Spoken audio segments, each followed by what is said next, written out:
Yes. Good afternoon, everybody. Welcome to the final session of day one of the United Nations Big Data Forum 2021.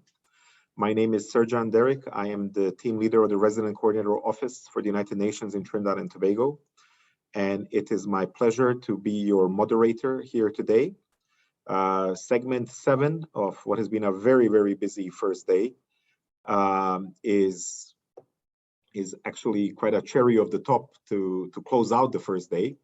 We are very, very proud and pleased to welcome the Public Policy Research Manager of Meta's Data for Good, Mr. Kadeem Khan, who will be our keynote speaker on the topic of data for good at Meta, social media and anonymized data as a valuable tool to respond to social problems.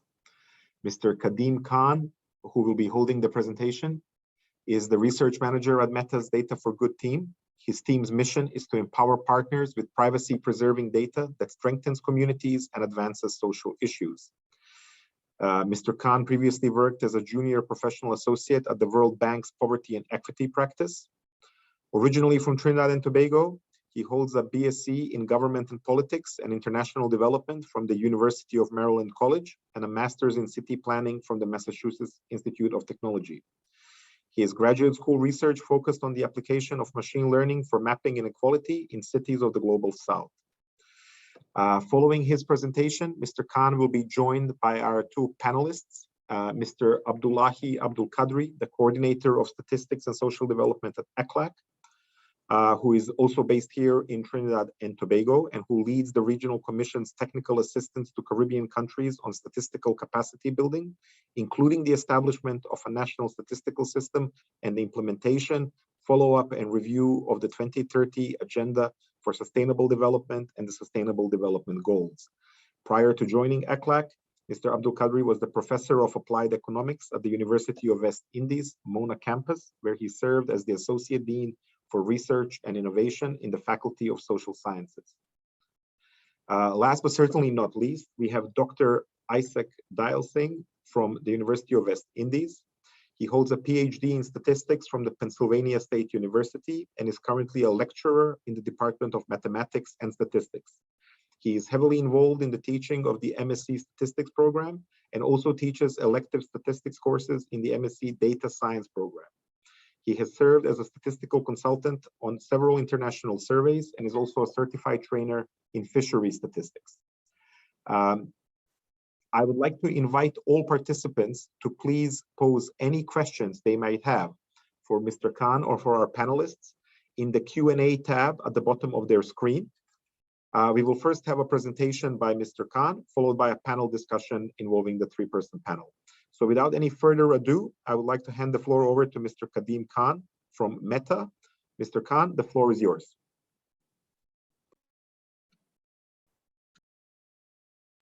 Thanks so much for the introduction. And I'm going to go ahead and share a screen.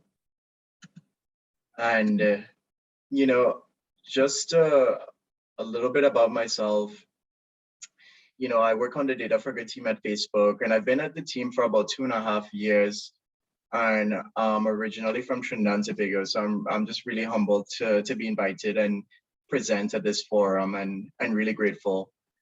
And in terms of what I want to cover today, I want to tell you a little bit about the Data for Good team at Meta, what we do, talk about our data sets and insights and how we preserve user privacy, and then talk about some case studies of partners actually using our data sets and insights to solve real-world problems.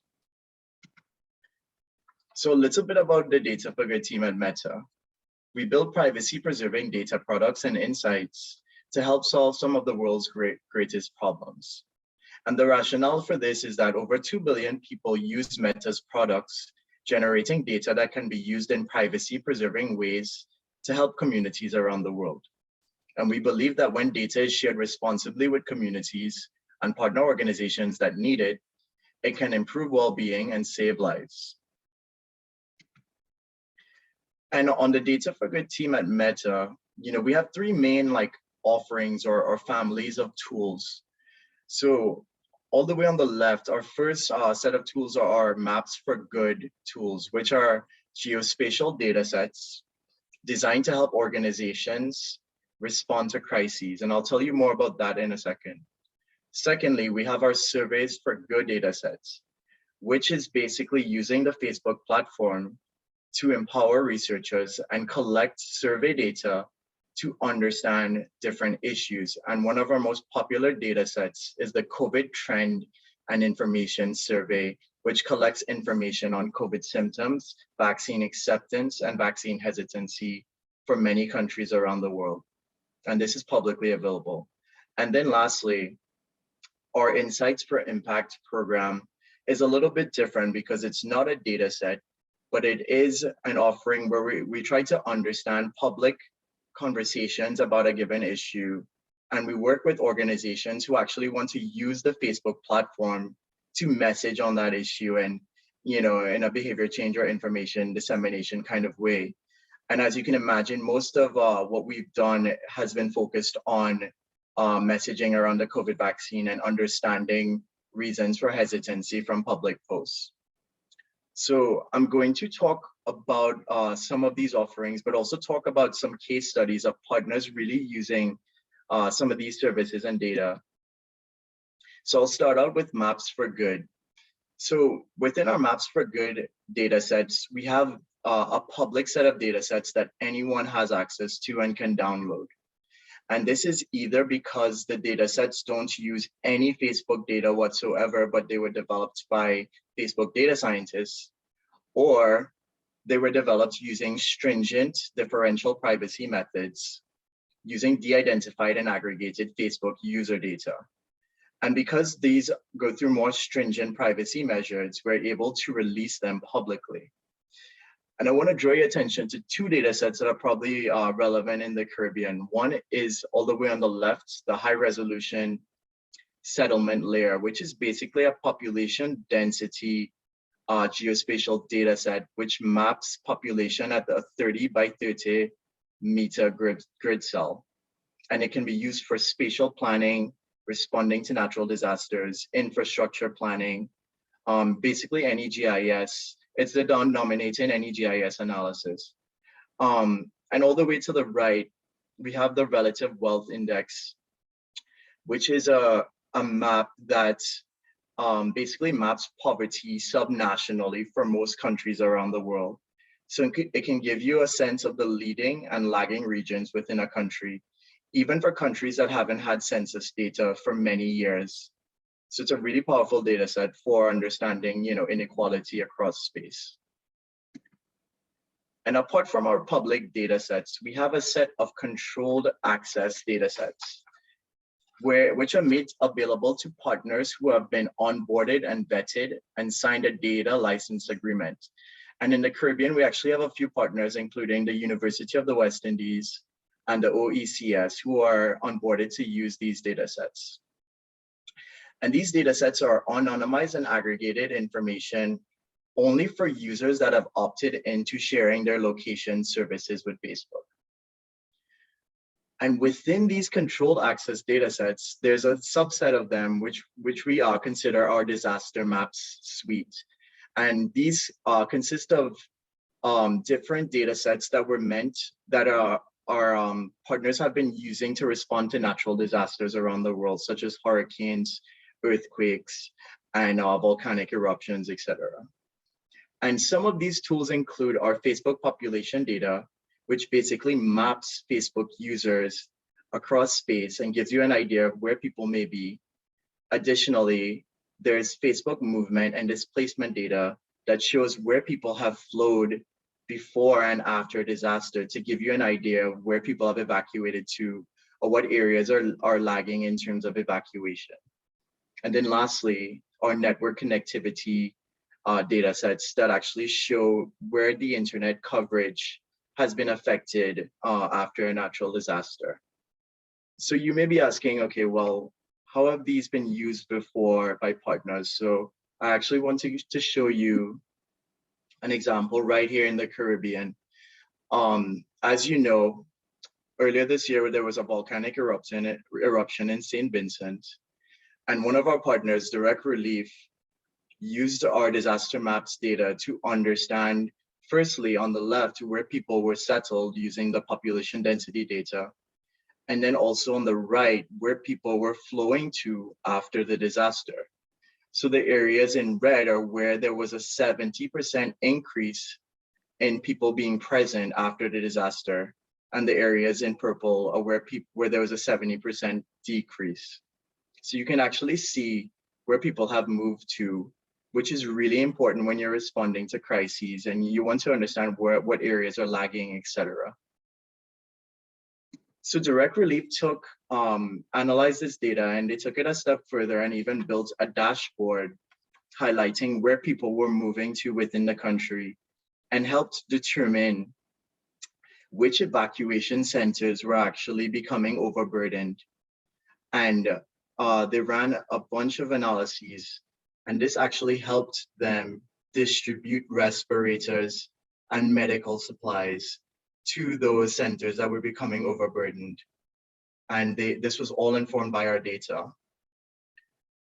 Additionally, in Haiti and the Dominican Republic, after the earthquake earlier this year, Facebook data was used by Direct Relief to understand the network connectivity across the island. And the areas in red are areas where there was a significant drop in network connectivity due to the earthquake. So, apart from our Maps for Good set of things, I want to talk to you about Insights for Impact, which is a program on the team that's, all around using some of Facebook's incredible strengths. So firstly, the fact that billions of posts are shared publicly on Facebook and that these posts can help reveal how communities feel about issues such as the COVID-19 vaccine. Secondly, Facebook has an incredible reach of over 3 billion users. And, organizations can use the platform's reach to actually disseminate useful and life-saving information, such as why they should get the COVID vaccine or where they can access it. And then lastly, we use Facebook ads measurement tools to actually measure the campaign effectiveness to see whether the campaigns are actually having the intended outcome. And I'll explain that, I'll explain the process through this diagram. So Insights for Impact works in 3 stages, where the Data for Good team analyzes public posts around the issue using natural language processing, marketing science tools, and qualitative analysis to really understand, for instance, for vaccine hesitancy, what are some of the main themes that we're finding? What are people's concerns? What are some of the things that are trending with regards to vaccines? And we deliver something called an insights report, which leads us to stage 2, where we give the organization the insights reports, and then we give them a bunch of Facebook ad credits to run an information campaign on Facebook. And they now have not just the resources to do so, but the insights to craft the most relevant messages to speak to people's concerns. And then lastly, that leads us to the impact stage, where we conduct something called a brand lift survey, comparing people who've seen the ads, the treatment group, versus people who haven't seen the ads, the control group. So let's say we run a vaccine safety campaign on Facebook, and we survey both groups and ask them, do you think the COVID vaccine is safe? We see that people who've seen the ads are statistically more likely to say, yes, the COVID vaccine is safe. Then we know that the campaign is working and it's having its intended effect. And maybe that's what the organization wants to lean into. So it's really powerful stuff. So now I actually want to give 2 case studies examples of this work. One is with UNICEF India and the Yale Institute for Global Health, and it was promoting the COVID vaccine. And we had 4 main objectives. The first one was that the vaccine is safe, to promote that the vaccine is important for limiting the spread of COVID. Thirdly, to promote the social approval of the vaccine, like say, hey, most people want to get this. And then lastly, promote that people encourage their friends to get the vaccine as well. And we conducted analysis of public posts, and we also looked at the COVID trends and information survey. And we found four main themes that we thought were actionable. The first one was the top reason for hesitancy was that people wanted to wait and see if the vaccine was safe and get it later. And this was from the COVID trends and information survey. Secondly, many public posts express national pride, social cohesion, and this sort of momentum to get the country vaccinated. So people were really proud that India produced its own vaccine and was distributing it to other countries. Thirdly, we found that people were sharing a lot of personal stories of being vaccinated, encourage others to get vaccinated, talk about why they chose to get it. But they were also showing appreciation for health workers. And then lastly, a lot of people were taken to Facebook to ask questions about availability of the vaccine, about when they'll be eligible, about potential side effects, and about efficacy.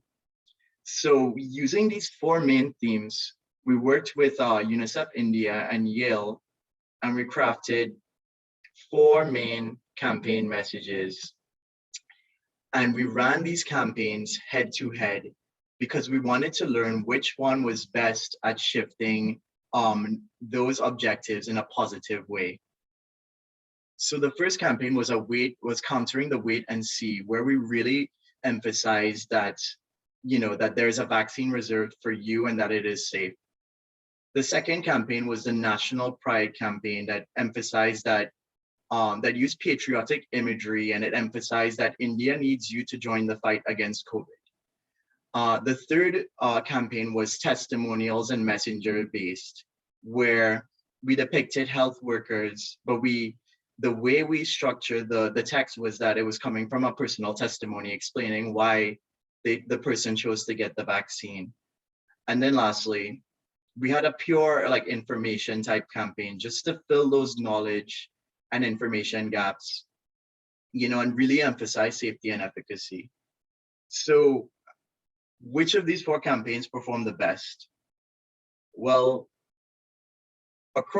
just to say at first, across all of these campaigns, we reached 98 million people in India, which is just incredible.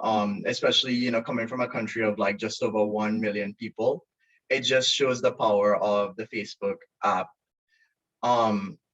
Additionally, we found that it was the National Pride campaign that actually had led to the strongest results overall. It led to an over 3% increase in people reporting that they would recommend the vaccine to a friend.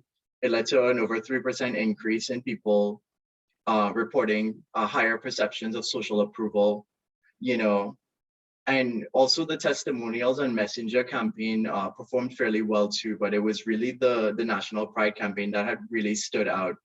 And it was really notable because the partners hadn't really thought about messaging on this before, but it was the insights that actually helped them lean into this strategy. So I have one more case study to show for you, and it's promoting the COVID vaccine with direct relief in the United States. So we had four main objectives this time around, promote that the vaccine's safe, that it's important, promote the social approval of the vaccine, but also encourage people to talk to their doctors if they had questions. And we did some analysis of past campaigns in the US. We did, which we looked at the symptom survey, and we landed on three main strategies that we wanted to compare. The first one was a social responsibility type of message, really emphasizing that, by getting the vaccine, you're not just protecting yourself, but you're protecting your loved ones and those in your community. Versus the social norming message, which is in the middle, really emphasizing that more and more Americans are choosing to get vaccinated every day, and, raising certain statistics to show just how widely accepted the vaccine is. And lastly, we compare that against something called purity value messaging, which is based in behavioral science, like Moral Foundation research, which shows that a lot of people that are vaccine hesitant are actually concerned about the purity of their bodies, and they think the vaccine is unnatural. So this campaign was really meant to demystify and challenge that mindset and say that the vaccine actually doesn't even stay in your body. It just primes your immune system. And, and we had a bunch of different frames to really unpack that. So which of these campaigns performed the best? Well, the campaign, across all campaigns, we reached over 2 million people in the US. And in terms of which one performed the best, it really depends on how you define success. I will note that the social norm campaign performed the best across most objectives. So it was the most well-rounded option. However, it was the purity value campaign that was really able to shift those really important outcomes around safety. It led to a 2.5% increase in safety and a 1.7% increase in perceptions of importance. And this campaign worked particularly well for women who tend to have higher concerns about vaccine safety, according to the symptom survey, the COVID Trends and Information Survey by Facebook. So there's a lot of good strategies for organizations to learn from, and from this past case study, and even used for vaccine messaging in the Caribbean and in other contexts. And this case study is publicly available on the Data for Good website. So, that's all I really had for you today. I talked a lot, but I just want to say, I really appreciate this platform, and I hope that there can be more work like this in the Caribbean, and certainly the Metadata Data for Good team is receptive to that. And feel free to reach out at dataforgood@fb.com or visit the dataforgood.fb.com website. Thank you. Thank you very, very much, Mr. Khan, for that fantastic presentation. I'm seeing now that questions are popping in, but let me just bring in the panel first. Luckily, I guess the good thing is when we are the last session of the day, we can go over time as much as we want, as long as people want to stay after 5 o'clock. But with that in mind, I just wanted to sort of, the first thing is, that I would imagine that, anonymized data and social media data sets, like many other data, like much of the other data produced from emerging technologies, they really present challenges, including issues around trust, security, and ethics in how it is used. So I guess my first question for the panel would be like, how can anonymized data and social media analytics be embraced to produce accepted analytical products while ensuring data protection, privacy, and other rights and freedoms of persons?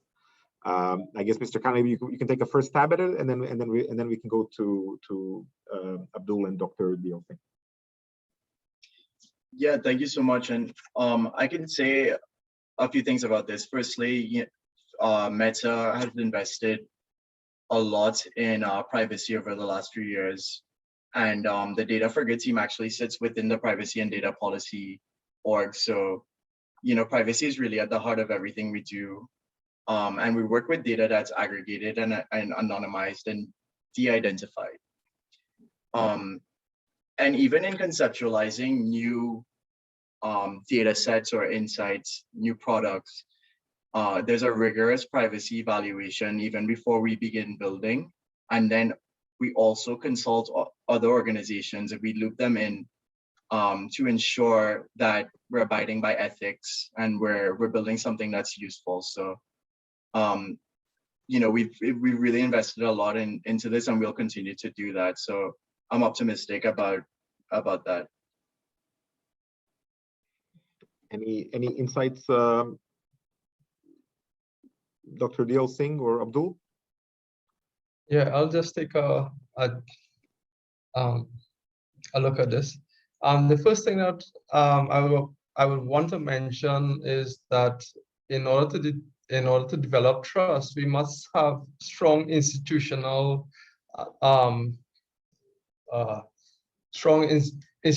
infrastructure, so that everybody feels, whatever data is being used, their privacy is being taken care of. I don't see the aspect of data security being a problem once the institutions and the check and balances are out there that will take care of it. Yeah, so yeah, that's my take on it.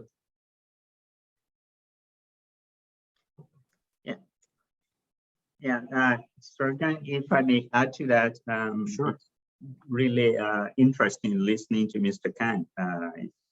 I like what they are doing at Meta for Good, and it's really impressive. And I think the Caribbean can benefit from what you are doing. And I mean, I agree with Mr. Khan and Dr. Diasin's comment. But I also want to add another dimension to the issue of privacy, because with the anonymized data, what we are trying to do is to prevent privacy, to assure privacy of the data producer or those who own the data or generate the data.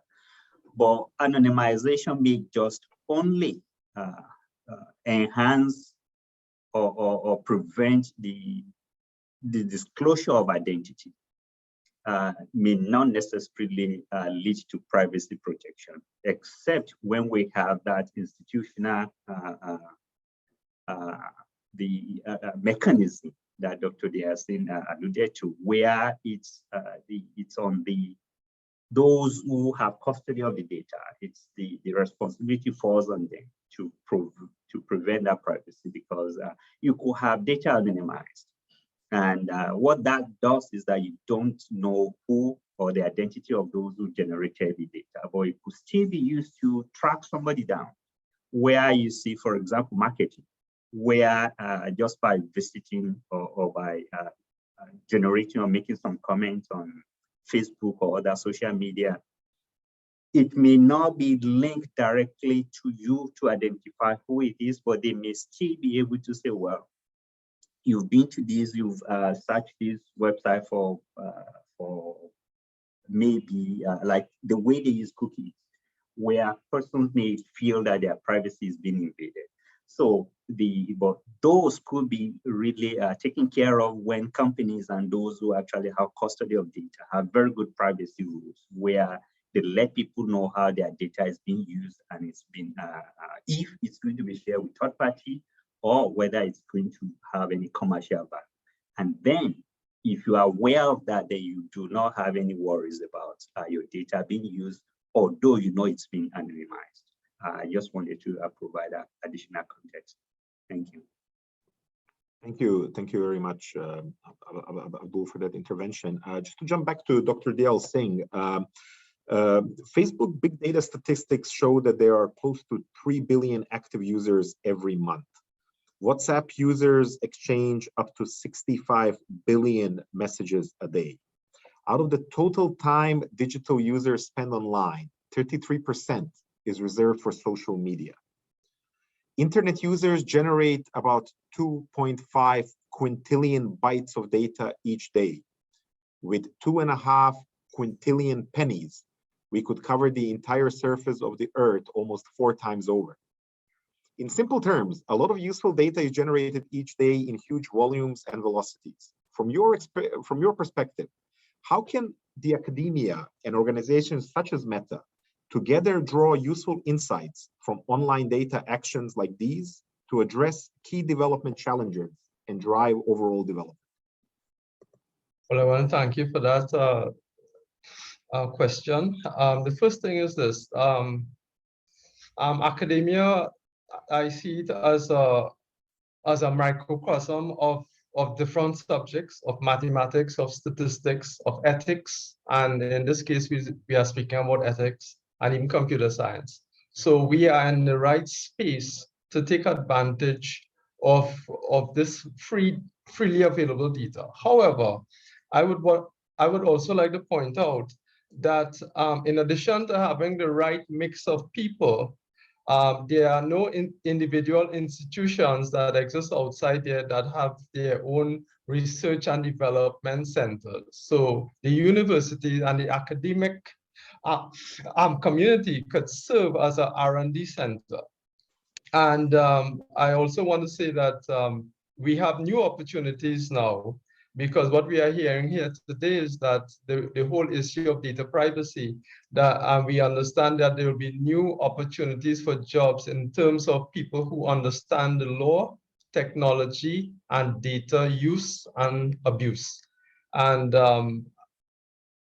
I believe when academia works in tandem with these institutions, we can, of course, produce good solutions, actionable plans for the future. Thank you. Thank you very much for that. To just move on and to just jump back to Mr. Abdul Qadri. Most of the data that we generate today is unstructured, which means that it comes in different forms. How can we in the Caribbean make greater advancements with harnessing anonymized data from producers and providers like Meta? How do we address the existing scenario in the region that big data sets like these may be difficult and costly to manage and analyze? How can Meta's anonymized data support a center for big data analytics to improve the statistical capacities across the Caribbean? Thank you again, Surgeon. And I think I'll start from where Dr. Diasin left off, where there is a great opportunity for collaboration between academia and research institutions and the private sector, especially the IT and the likes of Meta and other social media giants, where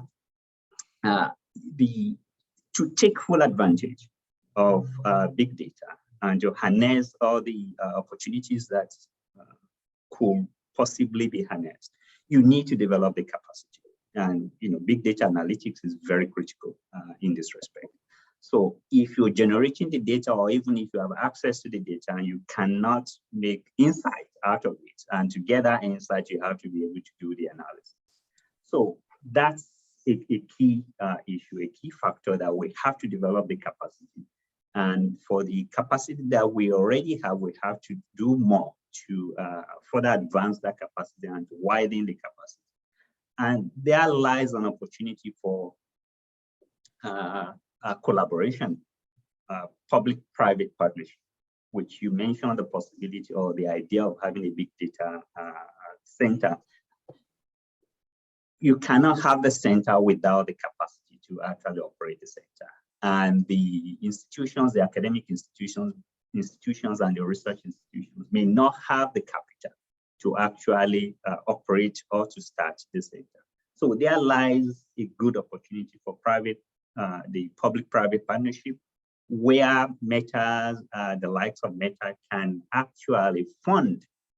And that's an area that is a little used in the Caribbean, where we have the private sector establishing funds or research funds where they have a particular purpose and they want to see that being produced from the lab or in a controlled environment to bringing it to the marketplace.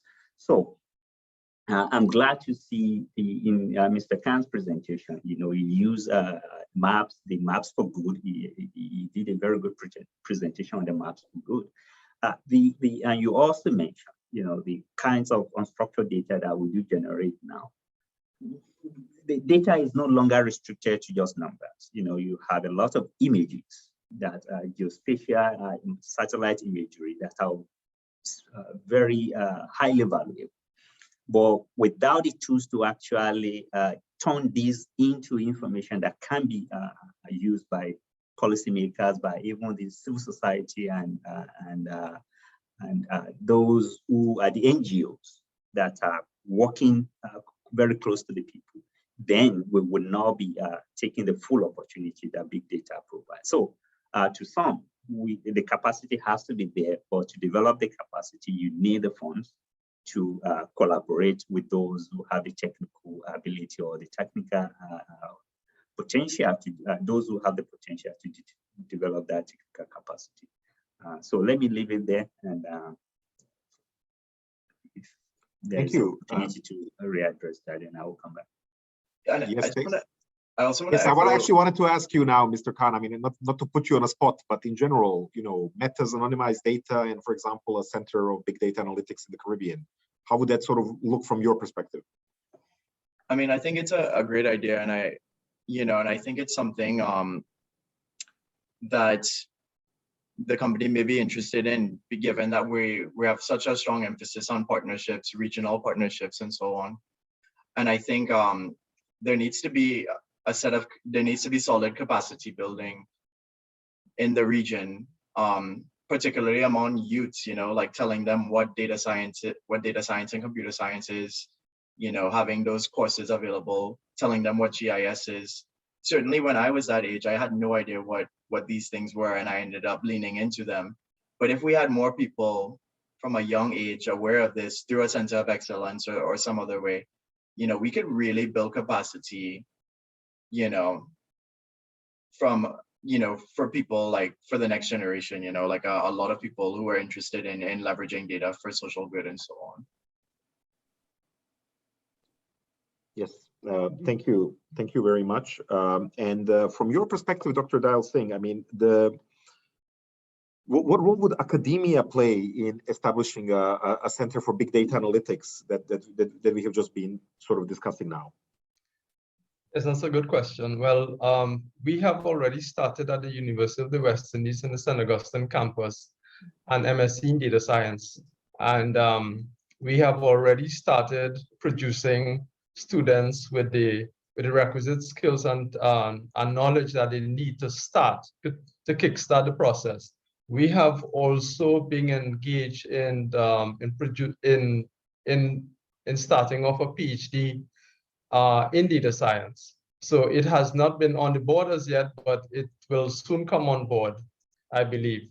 So we are preparing for a great future. So we are doing the preparation work now, and we are hoping that the big companies like Meta will get on board and they will, assist us where we need help and to build institutional capacity. Because as fast as they graduate, we need more data scientists in the field. So there's a great demand right now for data scientists. So if there's anybody here on the chat, data science is the way to go. If you like computer science, if you like mathematics, if you like statistics, and even if you are, you are engaged now in things like law and data, right? So there will be new opportunities in the future that will lend itself to new job opportunities for these new graduates there.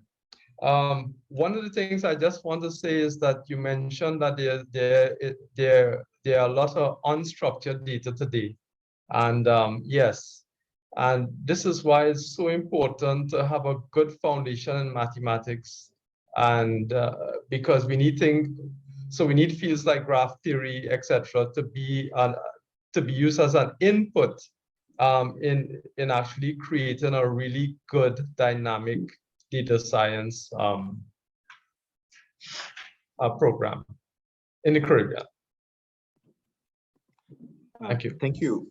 Thank you very much, Dr. Dial Singh, for that as well. Just turning over to the Q&A section, I see a question from a participant. I'm guessing this is for Mr. Khan. Are there any maps for good, apart from the ones mentioned, to be offered in the future with respect to disasters? Is there an API to get the data sets? Yep. So most of our maps for good data sets are under control access. So your organization can go ahead and fill out the data license agreement. If you're a part of the University of the West Indies, I believe we already have an agreement with them. So you will be able to be onboarded and access the data in an easy way. But most of those would be control access, and I would encourage you to check out the Data for Good website and see which one of these you're most interested in for your research, because there are several data sets that kind of ladder up into the disaster maps portfolio. But also check out the the publicly available data. Some of that, like the population density data, for instance, and mobility data, may actually be really useful for your research, and that's publicly available, so there's no process. Thank you very much, Mr. Khan.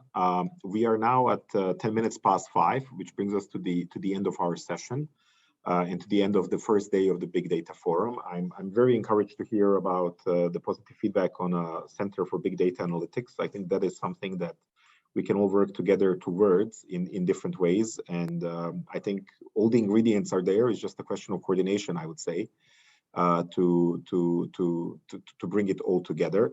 I know it has been a long day. I know many of you have been through various sessions today, and I would like to thank Mr. Khan, Mr. Abdul Qadri, and Dr. Dayal Singh once again for their participation. This brings us to a close of day 1 of the Big Data Forum 2021. Thank you all for your time. Thank you all for these wonderful insights. Thanks to all the participants for their questions and for the vigorous debate. We continue tomorrow morning at 10 a.m. With the Minister of Finance, Mr. Imbert. And we look forward to an exciting day tomorrow. Mr. Khan, thank you once again. And we definitely look forward to keeping in touch with you in the future and seeing how Meta and the data for good can help achieve the Sustainable Development Goals of 2030. Thank you very much for your time. Thank you very much, everybody. Have a lovely evening. Thank you.